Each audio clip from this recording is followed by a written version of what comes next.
आज के इस वीडियो में हम इथाइलिन या फिर ईथीन मॉलिक्यूल के अंदर पाए जाने वाले हाइब्रिडाइजेशन के बारे में पढ़ेंगे। जैसे कि आप जानते हैं, जब भी एक s ऑर्बिटल 2p ऑर्बिटल्स के साथ कंबाइन होता है तो हमें रिजल्टेंट के तौर पर 3sp2 हाइब्रिड ऑर्बिटल्स आते हैं और इसी प्रोसेस को sp2 हाइब्रिडाइजेशन कहते हैं। हमने sp2 हाइब्रिडाइजेशन का एग्जाम्पल BF3 इससे पहले वीडियोस में देखा था। आज हम sp2 हाइब्रिडाइजेशन का दूसरा एग्जाम्पल C2H4 यानी कि ईथीन या फिर इथाइलिन के बारे में पढ़ेंगे। ईथीन या फिर इथाइलिन मॉलिक्यूल का फार्मूला C2H4 है और C2H4 के अंदर पाए जाने वाले दोनों कार्बन एटम में sp2 हाइब्रिडाइजेशन पाया जाता है।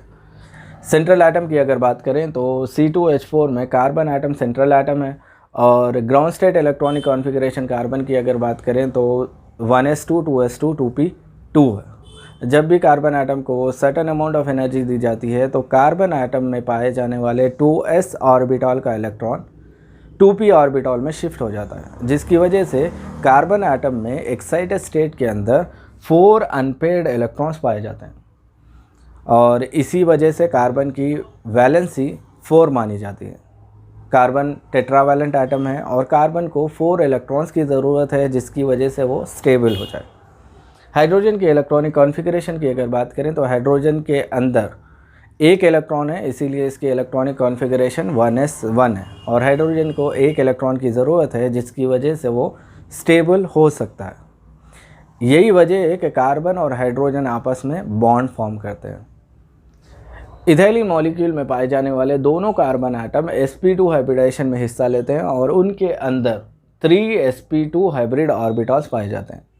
याद रखें, 3sp2 हाइब्रिड ऑर्बिटल्स में से 2sp2 हाइब्रिड ऑर्बिटल कार्बन के हाइड्रोजन में पाए जाने वाले अनपेयर्ड s ऑर्बिटल से बॉन्ड फॉर्म करते हैं और वो बॉन्ड सिग्मा sp2s बॉन्ड है और कार्बन एटम में बचा हुआ एक sp2 hybrid orbital adjacent carbon के sp2 हाइब्रिड ऑर्बिटल से बॉन्ड फॉर्म करता है और वो बॉन्ड सिग्मा sp2 बॉन्ड है। शेप की अगर बात करें तो ईथीन मॉलिक्यूल का शेप ट्राइगोनल प्लेनर है और इसके अंदर बॉन्ड एंगल 120 डिग्रीज पाई जाती है।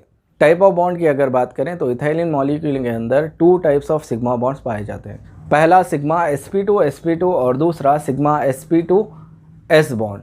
याद रखें, sigma sp2 bond 2 carbon atoms के बीच में पाया जाता है और सिग्मा sp2s बॉन्ड कार्बन और हाइड्रोजन के बीच में पाया जाता है। स्ट्रक्चर की अगर बात करें तो इथाइलिन मॉलिक्यूल के अंदर 2 कार्बन एटम और 4 हाइड्रोजन एटम पाए जाते हैं। 2 कार्बन एटम के बीच में एक डबल बॉन्ड पाया जाता है, जिसमें से एक बॉन्ड सिग्मा बॉन्ड है और दूसरा बॉन्ड पाई बॉन्ड है।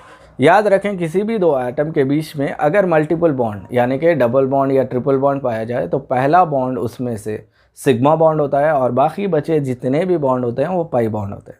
और एक बात, हमेशा hybrid orbital sigma bond formation में हिस्सा लेते हैं, जबकि पाई बॉन्ड प्योर ऑर्बिटल्स के दरमियान बनते हैं।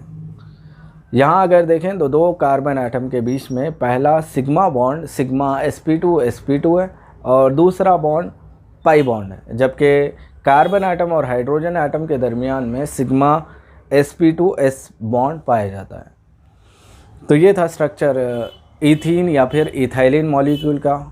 याद रखें, कोई भी ऐसा कार्बन एटम जिसके अतराफ एक डबल बॉन्ड पाया जाए उसके अंदर sp2 हाइब्रिडाइजेशन पाई जाती है।